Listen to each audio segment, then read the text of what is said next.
मुझ जैसे भंते को वो जरूर उसमें जहर मिला के दे दे। हाथ पैर में दर्द हो रहा है, भंते बनो। अरे ये कोई कबाड़ खाना है क्या? टूटा छाता।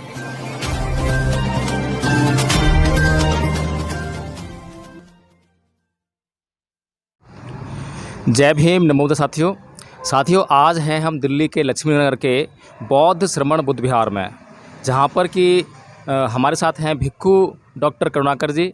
आइए आज हम उनसे चर्चा करते हैं कुछ धार्मिक विषयों पर कि भारत में बौद्ध धर्म की क्या स्थिति है और क्या भविष्य है।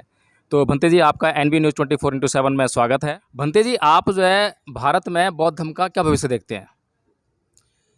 देखिए, बाबा साहब के बाद 1956 में जब बाबा साहब ने दीक्षा ली, उसके बाद तो बौद्धों का भविष्य बहुत अच्छा रहा है और बहुत लोग बौद्ध धर्म के आकर्षित रहे और बौद्ध धर्म के प्रति लोगों का रुझान रहा है। और एक बात कही थी भगवान बुद्ध ने कि बौद्ध धर्म का जो सारा का सारा बोझ है वो बौद्ध भिक्षुओं के कंधों पर है। बौद्ध भिक्षु एक बुद्धिज्म का मैसेंजर है, संदेश वाहक है। जितना अच्छा उपदेशक होगा, जितना अच्छा धर्मगुरु होगा, उतना अच्छा धर्म का संदेश जाएगा। और जब धर्म का संदेश जाएगा तो लोग उससे प्रभावित होंगे और बौद्ध धर्म की तरफ आकर्षित होंगे और बुद्ध धर्म को एक्सेप्ट करेंगे। लेकिन मैं अभी कुछ सालों से देख रहा हूँ कि बौद्ध भिक्षुओं का रुझान वो कल आता है, उसका गाड़ियों की तरफ, घड़ी की तरफ, मोबाइल की तरफ ज़्यादा होता है और बुद्ध धर्म के प्रचार के लिए कम होता है। वो कल आता है, कल ही चाहता है, वो चंदा करेगा इधर उधर से और वो ये जानता है कि मैं गाड़ी में चलूँगा तो लोग मुझे बड़ा कहेंगे, लोग मेरा सम्मान ज़्यादा करेंगे। लेकिन ये सोच उसका उल्टा है। लोग भगवान बुद्ध के धर्म में गाड़ी का, धन का, दौलत का, मोबाइल का कोई महत्व नहीं है।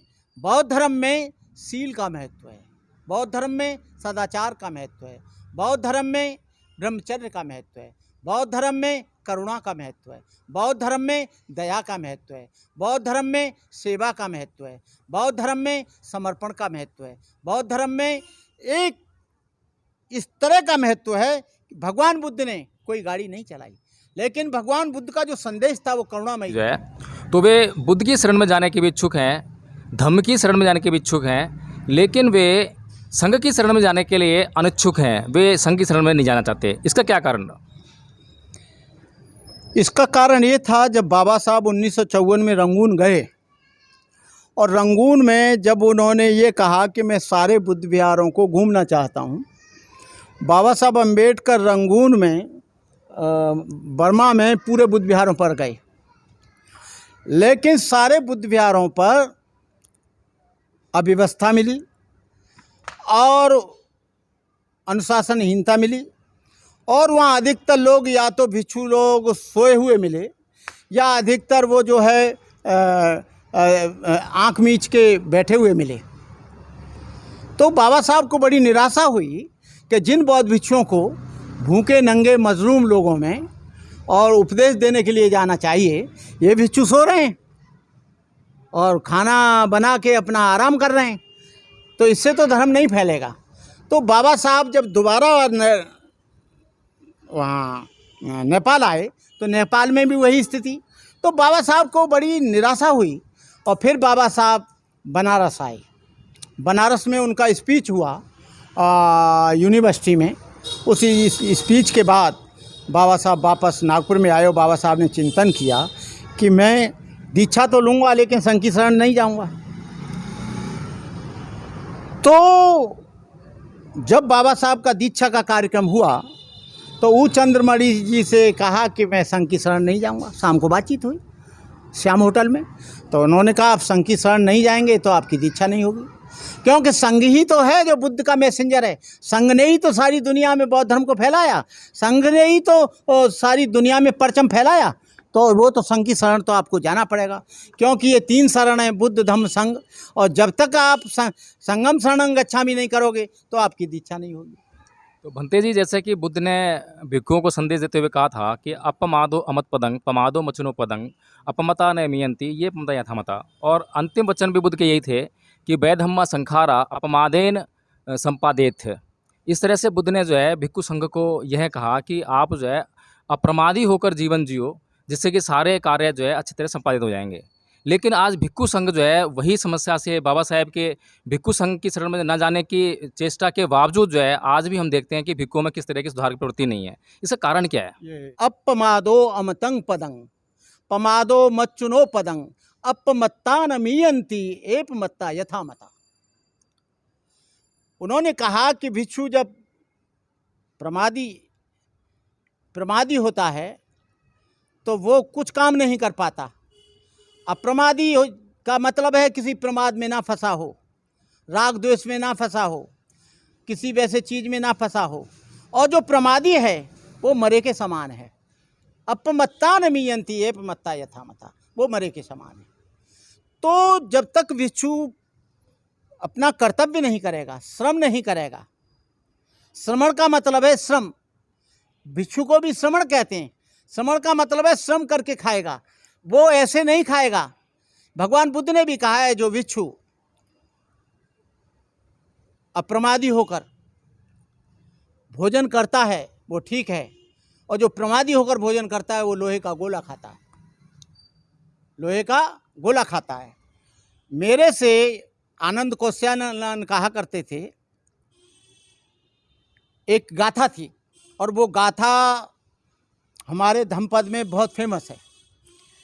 यो हवे धैरो भिक्षु युञ्यति बुद्ध शासने सोमंग लोकंग पभासेति अभ्भा मुत्तो चंद्रमा। जब कोई तरुण भिक्षु बुद्ध शासन में रत होता है तो वो ऐसे प्रकाशित होता है जैसे बादलों से मुक्त चंद्रमा। हमारे यहाँ जब तक युवा नहीं आएगा, तरुण नहीं आएगा, कब तक धर्म नहीं फैलेगा। यहाँ पर क्या है, रिटायर हो गए, घर से परेशान है, भंते बनो, बुढ़े हो गए, भंते बनो, हाथ पैर में दर्द हो रहा है, भंते बनो। अरे ये कोई कबाड़ खाना है क्या? टूटा छाता, टूटा छतरी। और ने कहा कि तरुण भिक्षु चाहिए, और तरुण भिक्षु होगा तो उसमें चीखने की क्षमता होगी। हम 18-20 साल की एज में बने तो हम कुशीनगर में पढ़े, सारनाथ में पढ़े, बुद्ध गया में पढ़े, लुम्बिनी में। देखिए, नौजवान जापान में, थाईलैंड में, श्रीलंका में, लाओस में, वियतनाम में छोटे छोटे बच्चों को लेते हैं। यदि 100 बच्चे लिए तो ज़रूर उसमें से 20 बच्चे ऐसे होंगे जो जीवन समर्पित बौद्ध भिक्षु जीवन को कर देंगे। अब यहाँ आते हैं बुढ़े, वो क्या सीखेंगे? उनकी तो ऐसा है, टांग खराब, लाइट खराब, सॉकर खराब, सब खराब। तो जब तक इस देश में नौजवान भिक्षु नहीं बनेगा, आज तो भिक्षुओं के खाने के लाले पड़ रहे हैं। क्यों पड़ रहे हैं? क्योंकि उनका न कोई बेटा है न कोई बेटी है। पहले भगवान बुद्ध के समय में थाईलैंड में, श्रीलंका में किसी का बाप भिक्षु बन गया, किसी का बेटा भिक्षु बन गया, किसी का भतीजा भिक्षु बन गया, किसी का भांजा भिक्षु बन गया, किसी का कोई भिक्षु बन गया। तो वो उसमें, उस भिक्षु में अपना रिश्ता देखते हैं कि मेरा बेटा भी ऐसे ही घूम रहा होगा, मेरा बेटा को भी कहीं भूखा न रह जाए, चलो मैं इसको दे देती हूँ। तो ये है। अब इंडिया में क्या है, इंडिया में ट्रेनिंग सेंटर नहीं है। सबसे बड़ी प्रॉब्लम ये है, इंडिया में ट्रेनिंग सेंटर पूरी इंडिया में नहीं है। जो भिक्षु संघ है, ऑल इंडिया भिक्षु संघ, वो नक्कारा हो गया है। जो महाभिक्षु संघ है वो और ज़्यादा नक्कारा हो गया है। महाभिक्षु संघ जो आनंद है हमारा, वो पूरा का पूरा बेड़ा गर्क कर दे रहा धर्म का। और उधर जो है वो ऑल इंडिया भिक्षु संघ, वो पूरा बेकार करे दे रहा है। जब तक तुम्हारे पास कोई सेंटर नहीं होगा उनको प्रशिक्षण देने के लिए, तो कैसे वो प्रवचन देगा? मुसलमानों के अपने सेंटर हैं तो उनका कुरान के ऊपर बात होती है, ईसाइयों के अपने सेंटर हैं तो उनका बाइबल पर, वो बाइबल में एक्सपर्ट हो जाते हैं। हिंदुओं का गीता पर प्रवचन चलता है, उनके यहाँ छोटे छोटे बच्चे कथावाचक हो जाते हैं। इनके यहाँ तो सब वैसे हैं कि कोई भी आदमी एक ऐसा प्रवचन नहीं दे सकता, ऐसा कोई व्याख्यान नहीं दे सकता, ऐसा कोई स्पीच नहीं दे सकता जिससे लोगों के हृदय को टच करे। ये है। हाँ, जो 40 साल का बनते हैं उसको भी 100 रुपया मिल रहे हैं, और जो कल बन के आया है उसे भी 100 रुपया मिल रहे हैं। तो 40 साल वाला सोचता है कि यहाँ सीनियरिटी जूनियरिटी का कोई महत्व नहीं है, इसलिए मैं किसी भी संगदान में 25-30 साल से जाता नहीं, और न उनके साथ खाता न अपने साथ खिलाता, मेरा अपना चलता रहता है। तो ये है बात। तो भंते जी, जो भिक्षाटन की जो व्यवस्था थी पहले जो है, अब बिल्कुल समाप्त हो गई है।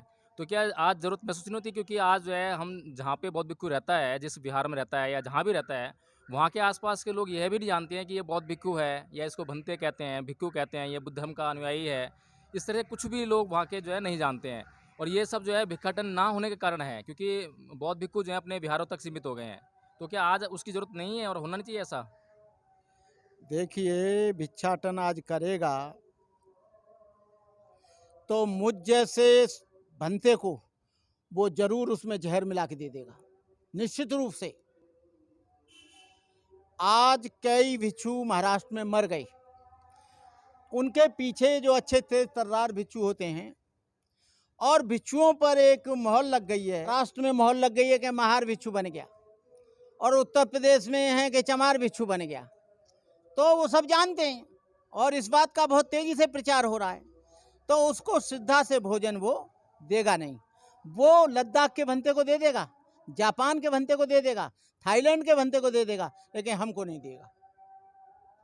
तो भंते जी, जैसे कि जो है बुद्ध ने जो है यह भी कहा, पुनर्जन्म के ऊपर बुद्ध ने काफ़ी बोला है।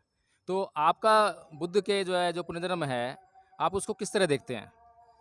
मैं पुनर्जन्म बुद्धिज्म में नहीं है, लेकिन भंते जी, जो बुद्ध कहते हैं एक गाथा में, हाँ, बुद्धिज्म में ट्रांसमाइग्रेशन है, संसरण भौतिक पदार्थों का। जो हमारे 4 एलिमेंट हैं उनका पुनर्जन्म होता है, आत्मा का कोई पुनर्जन्म नहीं है। और चित्त का? क्योंकि बुद्ध ने कहा nobody has seen God, people only seek for God, God is unknown and unseen. God के लिए और आत्मा परमात्मा के लिए कोई स्थान नहीं है। चित्त की जो स्थिति है वो है, जो चित्त है वही इसमें से निकलता है, और वो निकल कर कहीं दूसरी जगह चला जाता है, दूसरी जगह पहुंच जाता है। तो उसकी चित्त और चैतसिक वेदना जो हैं, जो संस्कार हैं, उनका जन्म हो जाता है। तो ये चित्त में और आत्मा में क्या फ़र्क है?